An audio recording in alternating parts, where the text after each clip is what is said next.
Ken Coates, Republican of Indiana, joins me now. Senator, you think this is all a distraction, that the Democrats are they just want to change the subject? What do you mean?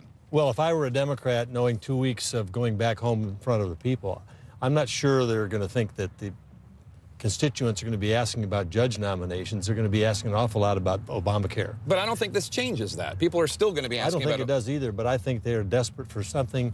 They call it nuclear war. They want us to send missiles back the other way. We're not going to do that. What's on the minds of the people is the rollout of this Obamacare and the fear, people of losing their doctor, paying double premiums, having their policies canceled. That's what's on people's minds. This is purely a distraction. Now, it's an important distraction from the standpoint that it breaks 225 years of history. This is not what the Founding Fathers envisioned. They wanted the Senate to be a place where things cool down and you could get to consensus. You know, it's advise and consent. The Democrats have just said, we don't want your advice and we don't want consent. There's no compromise here, and it's outrageous, but we're not going to fall for the trap of getting in a war with them on this right now when the American people are focused on Obamacare. And these guys and gals here need to go home and explain, is this law really the best thing for us? So I had a chart for your Democratic colleague, Senator Udall, and I should give credit, by the way, the ideas for these charts came from Chris Cillizza of the Washington Post. Here's the chart for you, which is, these are filibusters of executive nominees. This is from People for the American Way, a progressive public interest group. And look at this. Bush, when you were in the Senate in the 80s, yeah. Bush 0, Clinton 9, Bush 7, yeah. Obama 27, and projected for his second term 45. Yeah. Well, first of all, they're not filibusters. These people think filibusters, somebody standing on the floor, stopping everything for 20 hours while they talk. I understand, but requiring 60 votes. Requiring 60 votes to proceed to vote on the person. But we're just using the jargon here so people at home understand. Well, it was devised for the rights of the minority. Most of the significant majority of Democrats that voted for this have never been in the minority. I get that, but this is a lot of obstructionism.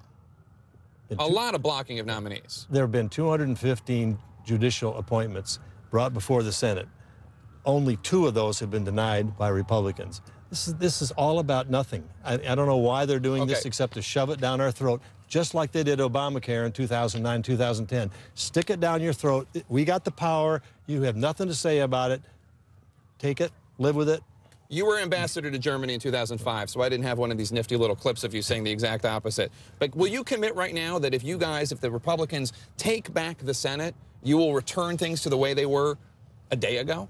Well, if I was majority leader or minority leader, I could make that statement, but I'll be one of many who think that this is a sacred power given to members of the Senate so that the minority has a say in something. The minority didn't have a say in Obamacare in 2009, 2010. Look what's rolled out here. Now the minority's not going to have a say in who Republicans gets helped draft that legislation. I don't want to get into a whole thing. The Republicans did help draft that legislation, even if they didn't vote for it. But be that as it may, in the Senate they did. Well, they tried to put a lot of amendments in that were turned down by the Democrats. Not one Republican voted for that bill. Fair enough. Now, there's some talk by Republicans that, well, if we get the majority next year in 2014 in the midterms, we won't keep it just 51 votes for judicial nominees and for executive nominations. Maybe we'll do it for legislation too. That would be a step backward as well, right? That would be bad. Well, it would, and I don't think that decision can be made now. First of all, we don't have the majority in order to make that. We'll see what the 2014 elections bring. But secondly, I think looking at the tradition of the Senate and the role of the Senate, we need to do the responsible thing. Before I let you go, I want to get your thoughts on a couple foreign policy questions going on. Let's just do Iran, because I only have a minute. Your thoughts on this potential deal with Iran, lessening some of the sanctions in exchange for concessions from Iran on their nuclear program? Look, the administration has it backwards. Iran has been in pursuit of nuclear weapons for nearly a decade. They ought to be the ones to cease first, and then we give them some relief on that, rather than we give you the money first, we drop the sanctions or lessen the sanctions first, and then we'll trust you to go forward. You know, we've been through that before with North Korea. North Korea, right. In 1994, I was here then. That was supposed to be verified. The North Koreans cheated. I don't trust the Iranians to honor that result, but for sure, they need to take the first step, not us. They're the ones that are pursuing the weapons. they're the ones who are going against all the UN resolutions in the world. So you oppose it? You oppose this? Absolutely oppose it. Right. I think it's just very bad negotiating on our part. Another desperate way to get out of a difficult dilemma and avoid making a hard choice. Senator Dan Coats of Indiana, thank you so much. We appreciate it. Good luck to you. When we come